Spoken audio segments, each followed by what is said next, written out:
And now we are back for part 3 of the exam. Now in part 3, you will first be given 2 minutes to speak about a series of topics. When I say a series of topics, you don't have to speak about all of them. You have to make an effort to keep moving, but it's better to talk about, imagine, 4 and speak about them well and fully than to speak about 5 and not really get into it and kind of be mediocre and sort of halfway, all right? When I say that, I also want to say that you don't need to go on for a very long period of time about each topic. You need to have a full and developed answer, but you don't need to have a monologue, all right? It's very important that if the other person is having some kind of a monologue, that you interrupt them in a polite and graceful way. But it's very important that the examiner is able to hear you and hear your opinions on the matter so that it's not just one person speaking the entire time. Now, other things that we have in this to make it more fluid and to make it more dynamic. It's not just about the words that you use, but also your body language. Make sure you're making eye contact with the other person, nodding if you disagree, letting your facial expressions support the words that you're using to show whether or not you agree or disagree with what the other person is saying. But mostly the first part, the first 2 minutes, is about movement.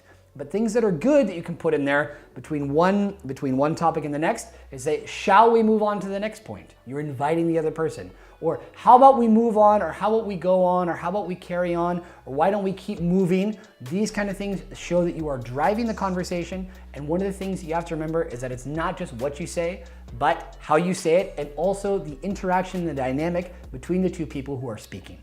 Now, when you get past that first part that's 2 minutes, they'll tell you when to stop. You will then be given the task of having to make a decision. You only have 1 minute to do that. Here is where you want to show strength in your opinion. So don't just say, in my humble opinion, or I believe, I feel, I reckon, I am of the opinion that. These sorts of things are good, but if we want to talk about confidence, or we want to show certainty about something, we can use things like, I absolutely believe, I am totally convinced, there is not a shadow of a doubt in my mind. I believe 100% that this is the case.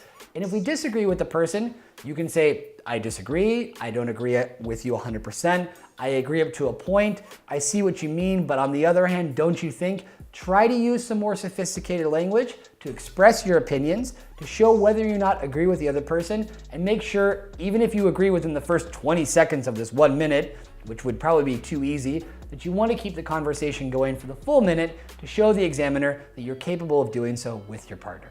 So with that in mind, take a look at the worksheet, see what kind of ideas you can come up with, things that you will be comfortable with in terms of expressing your opinion, so you can have a solid dialogue and get a good mark on this part.